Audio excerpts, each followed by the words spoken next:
Update pa rin po tayo sa nagpapatuloy pa rin po na holiday exodus. Ngayon naman po ay makakausap natin ang tagapagsalita ng Philippine Drug Enforcement Agency, si Attorney Joseph Calulot. Kaugnay po ito doon sa mga isinasagawa na drug testing, random drug testing sa mga terminal at yung pong resulta ho ng mga ito. Magandang araw, magandang tanghali po sa inyo. Welcome sa Bombo Radio Philippines. Attorney Joseph Calulot, sir, si Bombo Genesis at Bombo Ever po ito. Attorney. Magandang tanghali ho, Bombo Genesis at saka Bombo Ever. Magandang tanghali rin ho sa mga nakikinig at nanonood sa ating palatuntunan.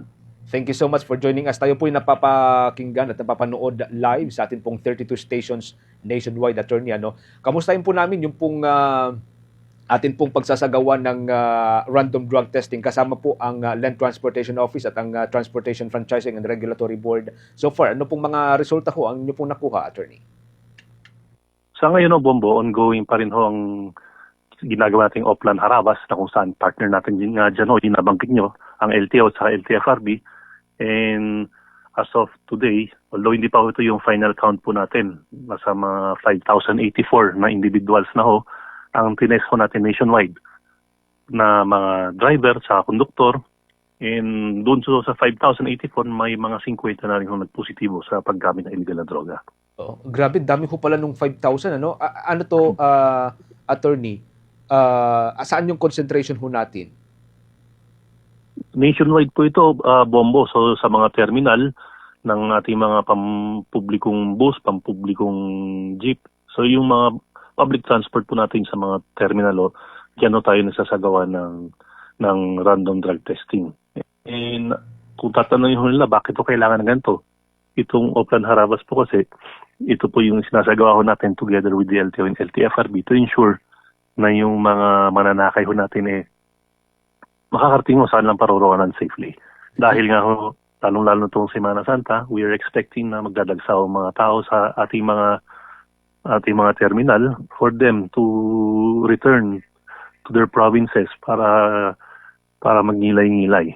So itong ginagawa natin is sinisiguro ho natin na yung mga nagmamaneho sa ating mga pampublikong transportation ay hindi ho nakagamit na illegal na droga. Opo. Pero yung bulto ng ating samples, yung 5,000 na yan, saan po yung may pinakamarami? NCR pa rin, Attorney? Nationwide po ito, Bombo. Hindi lang sa NCR yung bulk, pero meron din sa Region 9, saka Region 6. Actually sa Region 6, halos everyday yung ginagawa yan. So, pagkatapos siguro itong Oplan Harabas, makikita natin sa yung pinakamaraming test na naisagawa po. Was there ever an incident na umayaw yung pong mga driver, mga conductor, Attorney? Sa ngayon po, wala naman pa rin kami natatanggap na report na merong umayaw.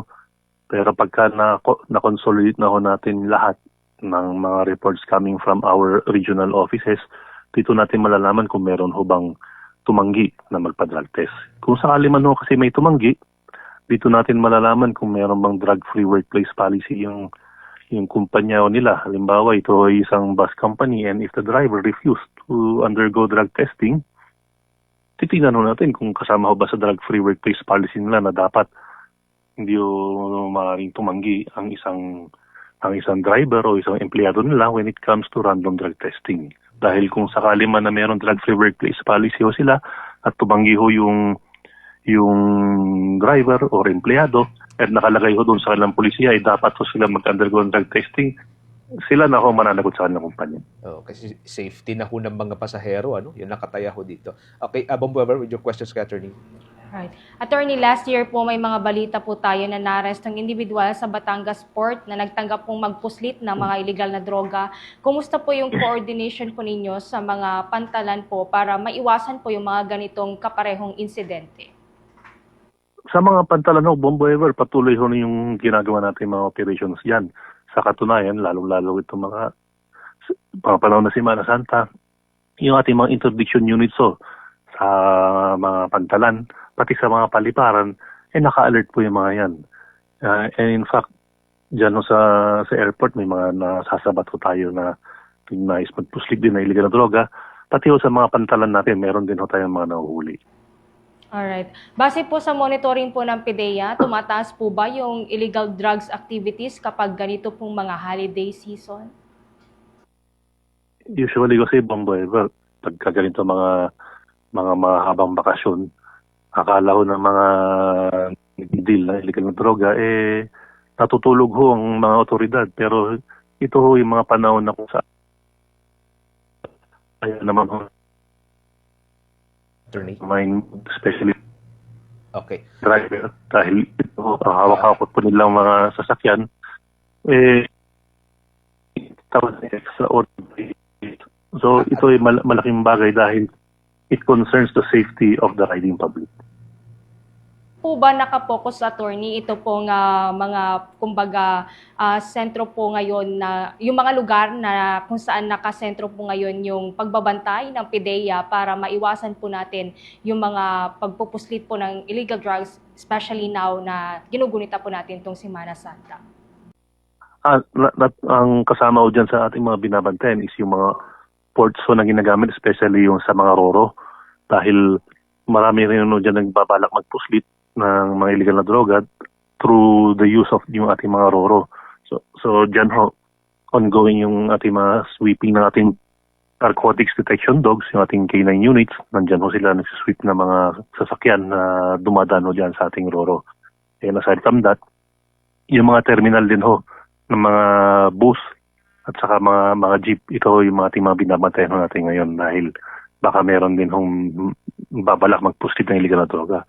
Idagdag na rin ho natin, hindi lang ho sa mga terminal tayo nakatutok ngayon, kundi pati rin ho sa mga lugar kung saan nagdadagsahan ng mga tao. Kaya nangyari din ho sa surfing capital of the North na kung saan merong naaresto tayo lately na 5 individual na nagbenta ho ng illegal na droga doon sa area na yun. Alright, Bombo Genesis. Attorney, follow-up ko lang dyan, nababanggit niyo yung surfing capital of the North. Diyan din sa May Norte, madalas yung ating mga nare-recover ng mga bulto ng illegal drugs, yung mga floating ba, na basta na lamang napapadpad doon sa mga mga dalampasigan. Posible bang samantalahin itong dagsa ng maraming tao ngayon para magpalutang ulit ng mga bulto ng illegal drugs? Attorney? Sa ngayon naman ho, Bombo Genesis, wala naman ho tayong reports ngayon na lumulutang dun sa parting norte. Ang mga nare-recover natin ho ngayon na mga lumulutang na illegal na droga, dito naman ho sa bandang Palawan. Oh. So, dyan na sa area na yan, may mga nare-recover ho tayo ng mga illegal na droga. And ito ay patuloy nating kino-coordinate with Philippine Coast Guard and sa ating marina para mabantayan din ho ang ating karagatan. Okay. Attorney, thank you so much for joining us sa Bombo Radio Philippines, sa Bombo Network News. Again, hanggang sa mga susunod na kayo po kami makausap, ingat-ingat po kayo, Attorney. Maraming salamat din ho, Bombo Genesis, Bombo Ever. Maraming salamat sa support ang binibigay ninyo sa PIDEA at sa bagong administrasyon tungo sa bagong Pilipinas. Magandang tanghali, mabuhay po kayo. Magandang tanghali, mabuhay po kayo, Attorney. Ang tagapagsalita ng Philippine Drug Enforcement Agency, si Attorney Joseph Calulot, mga kabombo, kaugnay po una doon sa Oplan Harabas at pangalawa yung pong inspection sa mga pantalan kung saan tinatangkang ipinupuslit itong mga illegal na droga. For the most trusted source of news and information, visit our website at www.bomboradio.com. Follow us on Bombo Radio mobile app, Facebook, YouTube, TikTok, and X, formerly Twitter. Like, share, and stay connected. Anytime, anywhere.